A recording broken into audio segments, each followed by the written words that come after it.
Okey, kembali dalam Malaysia hari ini. Oh, dah diperlihatkan kepada anda semua. Ini kalau kita tanya anak-anak kita, dan barangkali kita sendiri pun tak tahu apa nama buah ini. Ini adalah buah orang putih panggil sky fruit ataupun buah tunjuk langit.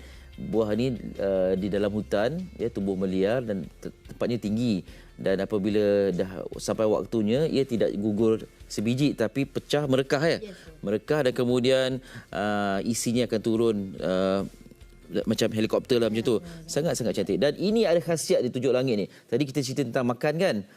Banyak orang kena kencing manis, penyakit jantung, gout dan sebagainya. Jadi ini antara yang boleh merawat, ya, iaitu hasil daripada buah tunjuk langit. Nak cerita lebih lanjut, orang dulu makan biji ini dalam ni, kunyah saja tapi rasanya pahit. Sekarang ni dengan teknologi moden boleh diambil ataupun consumptionnya dengan lebih mudah. Kita nak bersama dengan Profesor Madya Dr.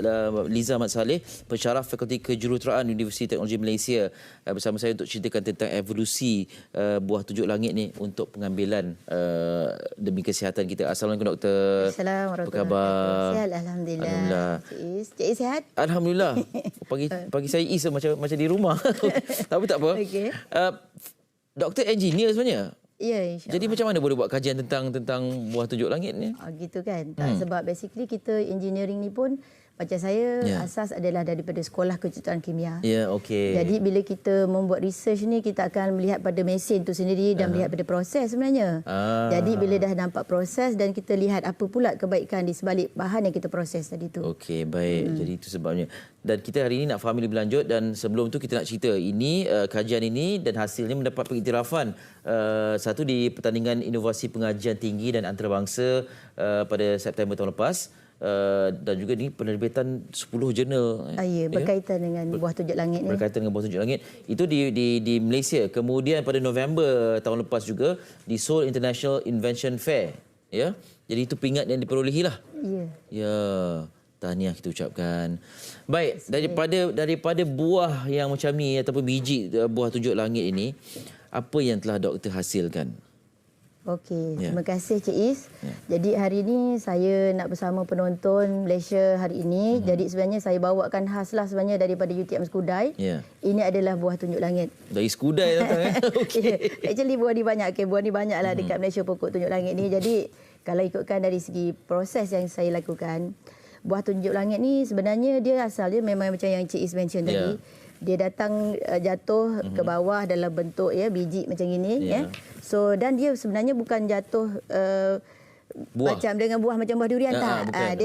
Dia jatuh hanya lamela dia ni tu. Biji-biji dia ni kalau boleh fokus kan kat sini nampak. Yang ini akan jatuh berterbangan. Oh, dia panggil lamela lamela ataupun kulit macam kadang-kadang kat lab saya panggil dia kulit lipas sajalah kan macam tu. Kulit lipas, okey, baik. So jadi dalam sini yang kita nampak biji dia tadi. Bila kita kupaskan biji dia tadi, dia akan nampak satu salutan boleh tak? Okey, ni macam ni kan kita nampak yang ini biji dia. Secara tradisi kita makan tu. Kita makan dia sangat pahit lah. Jadi apa yang saya buat dalam proses yang kita panggil dalam kajian PhD saya sebenarnya dan bersama dengan pelajar-pelajar yang selepas saya PhD tu. Jadi kita menggunakan satu teknik, nama dia super critical extraction. Ini boleh makan kan? macam ni terus Boleh kan? Kalau dulu makan macam ni teruslah. Yes, dia akan gigit dan dia tu ataupun dia rendam dan minum air dia. Oh, okey, tapi memang pahit lah. Pahit dia, yes. Okay, pahit. Jadi ekstrak daripada biji buah tunjuk langit ni. Jadi kita menggunakan satu teknologi yang kita panggil super critical extraction. Super fluid critical extraction. Dia di mana dia menggunakan kaedah tekanan tinggi dan suhu rendah. Okey. Kenapa tekanan tinggi? Kerana dengan tekanan tinggi adalah merupakan driving force ataupun daya pacu. Dia mengeluarkan khasiat ataupun minyak daripada biji tunjuk langit tadi, tetapi kita kontrol dia dengan low temperature, suhu rendah. Kenapa suhu rendah? Kalau kita belajar masa SPM kan, suhu tu kalau rendah dia bagus untuk kawal aktiviti enzim. Jadi enzim tu masih dapat dikekalkan. That's why bioactive compound tu masih dapat dikekalkan. Jadi bila saya ekstrak tu kita menghasilkan minyak. Minyak tunjuk langit ni jernih saja tapi asalnya tak jernih, tapi saya ada physical treatment. Jadi dia dapatlah dihasilkan dengan jernih begini. Namun begitu, kalau kita tengok tadi hasil dia banyak secara tradisinya dia bagus untuk berkaitan dengan penyakit kencing manis, jantung, penyakit jantung, darah tinggi, gout dan sebagainya. Jadi biasa bila kita nak consume dia sangat pahit. Jadi kita memudahkan dia lagi. Kita hasilkan pula dalam bentuk soft gel ni. Ni soft gel kan.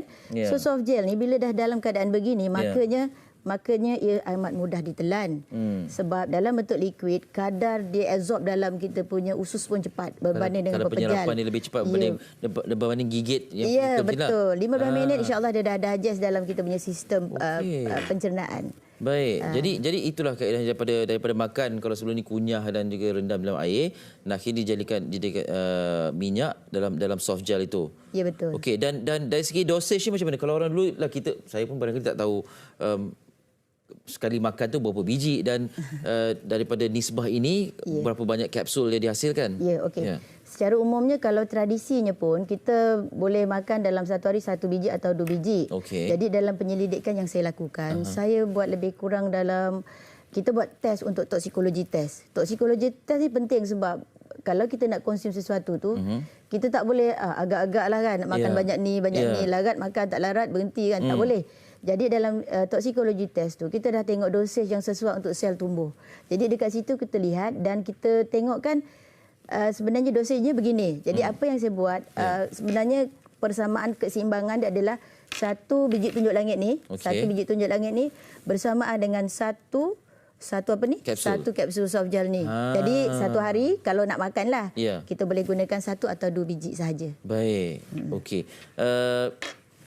Kesannya adakah dibuat ujian terhadap individu yang menghadapi penyakit-penyakit kronik seperti kencing manis dan sebagainya? Okey, sekarang ni saya beritahu dulu bila kita nak convertkan minyak ni kepada soft gel, kita kena hantar kilang.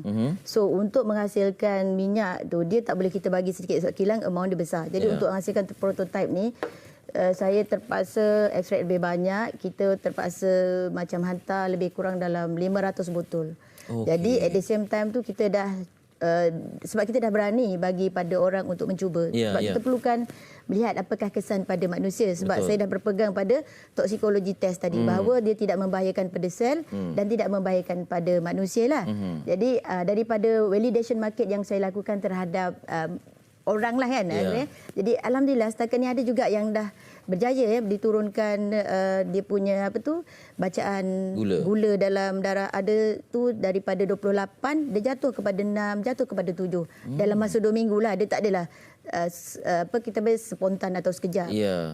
Maknanya dalam masa 2 minggu dengan sampel pengambilan soft gel ini, dengan konsumsi berapa dalam satu hari? Satu hari 2 biji atau 1 biji bergantung pada keadaan. Tetapi biasanya saya akan nasihatkan bagi pengguna yang baru nak mencuba tu, kita panggil macam ni je. You try pagi perut kosong. Sebab kita lihat bahawa dengan ni, sebab dia minyak. Minyak ni dia tidak ada asid-asid yang macam cuka dan sebagainya kan, bagi orang gastrik dan sebagainya. Dia tak ada masalah.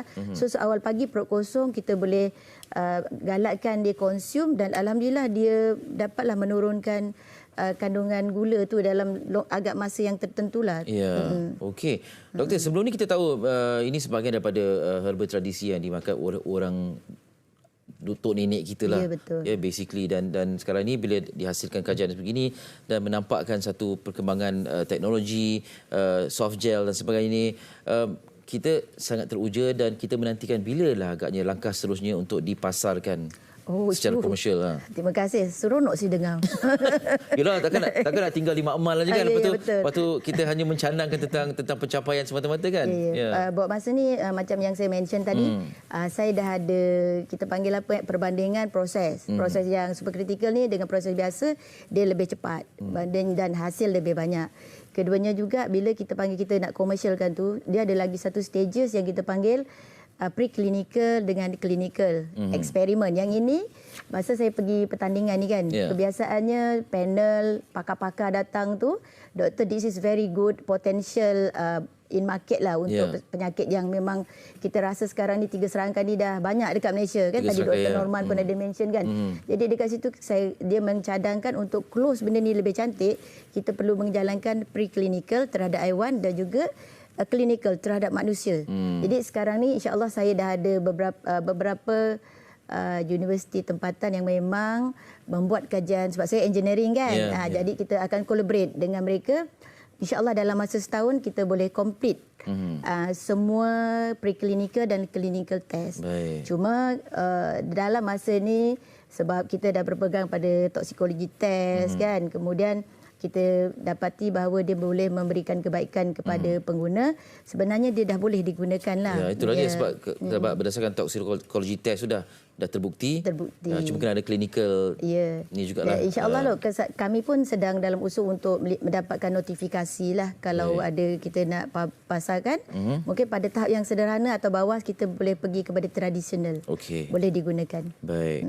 Kita doakan semoga sampai ke hasrat yang sebenarnya lah ya, untuk digunakan pakai atau dimanfaatkan orang awam, bukan hanya di peringkat kajian semata-mata.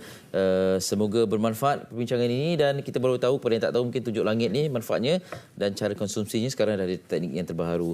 Doktor, terima kasih sekali lagi. Selamat maju jaya. InsyaAllah. Terima kasih Cik Is. Ya, Profesor Madya Dr. Liza Mat Saleh, pensyarah ke Fakulti Kejuruteraan Universiti Teknologi Malaysia. Sebenarnya Malaysia ni macam-macam kajian dibuat dan banyak kejayaan telah ditempa. Cuma susulan tu kita harap dapat dilihat dengan lebih ketara lagi.